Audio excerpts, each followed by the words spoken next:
Hello everyone, today I'll show you how to change text font size in a fillable text box using Nitro Pro PDF editor.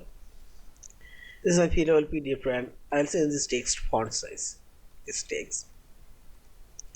Now select this form option, this menu bar, and select the select field option and activate for editing this text box.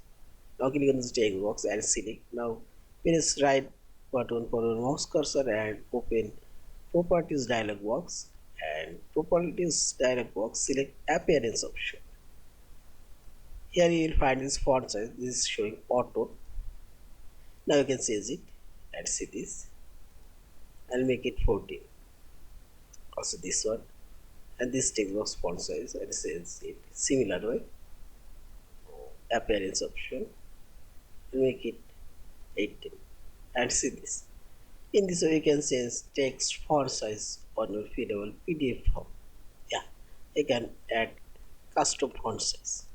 Yeah, and finally select this file option, save or save as a fillable PDF form.